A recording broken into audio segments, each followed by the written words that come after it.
Yesu ashimwe cyane. Amen. Je naje ngaha kwera indushe ngwaye mu maguru, numva ngaha mu mafyigo ntashobora kunama, ata kintu na kimwe nshobora gukora. Ndaguma ngaha ndakora ibikorwa, ndaguma baransengera, senzi baransengera bambwira ati wewe pasiteri turabonana, barambwira ati wewe barakuroze ukuntu byinshi nyene. Nari ibugize kabiri ngaruka gushinga intaye ngaha. Baransengera ndakira, nkize basi ibintu biragenda neza, urudandazo byari byarase, hari hantu ntarenga, basi n'ubu nyene hari hantu nyene umenga ubu sinshobora kurenga, ariko ndazi Imana ya repentance tukuduza iyindi ngazi. Uyu munsi none twabwiye ko tubaduza iyindi ngazi. Amen. Ikindi rero nshimira Imana kigira kabiri, umufasha wanje yarafise inda, yaribarutse ku wa gatanu. Nikanguye numva mbwira ngo ndiko ndaribwa, tinyarutse rero byare kuko ni itariki yageze muganga yakobari.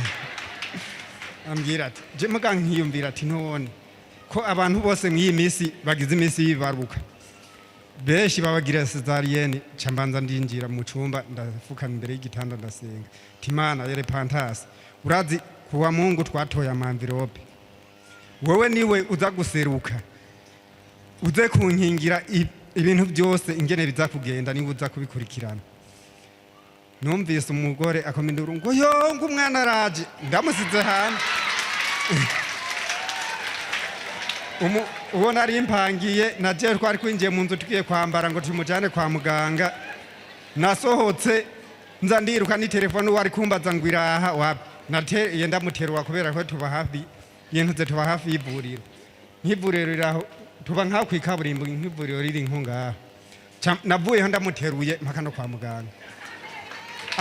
Ashitse ku gitanda twaramwinjiza indani, arashika ku gitanda, muganga ngo hingenze kuzana ngo byangombwa, ngo oya ngo muganga ngo banze unyarubuke.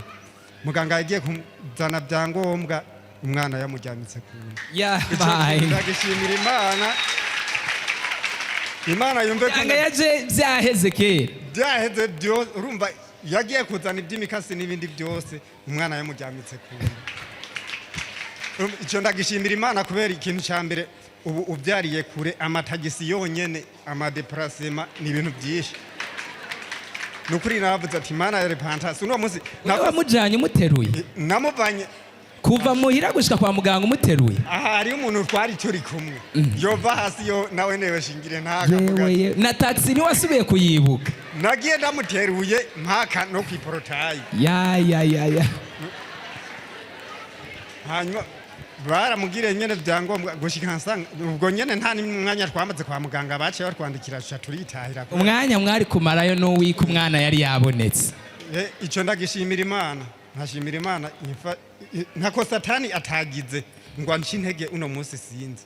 Mugana navuze ati Imana wowe ni wunzi, ijambiro pe batubwiye ati ntawe tuzoyirungikana, umuntu ni wazoyijanira. Wowe ni uza kunja imbere kubera acyagwara ibere n'umwana bambwiye ngo yavukanye. Iyo ni ifuhe ry'abazimu turarikubita mu izina rya Yesu. Dukomere Imana amashi menshi cyane. Urumva atari igitangaza Imana yamukoreye,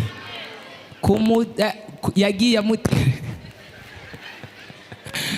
dukomere Imana amashi n'ukuri kose wajeje. Ndashimira Imana n'ukuri bimwe bivuye ku mutima, n'ukuri munsengere ku kintu cha business. Ico kugusengera ntago ari ngaha, ico kugusengera uhejeje tuza tugusengere hajya. Ariko bavuze ko ushaka ko tukuduza, fukama tukuduze udoge ku yindi ngazi mu izina rya Yesu. Mana turamusengeye mu izina rya Yesu. Akiza hano yaragwaye mu nda, agwaye amafyigo, agwaye ukuguru, byari byarananiranye. Ico gihe ndavyibuka shinga naye ku gitangazo wakoze, kandi wuguruye imiryango. N'ubu turongeje kumuhezagira no kumuduza kuko ubasha n'ubushobozi wabuduhaye.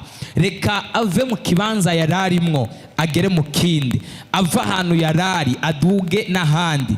Guhera uyu munsi business yose akora ashira ku biganza nisubire kuba business isanzwe mu izina rya Yesu Kristo mu Nazareti.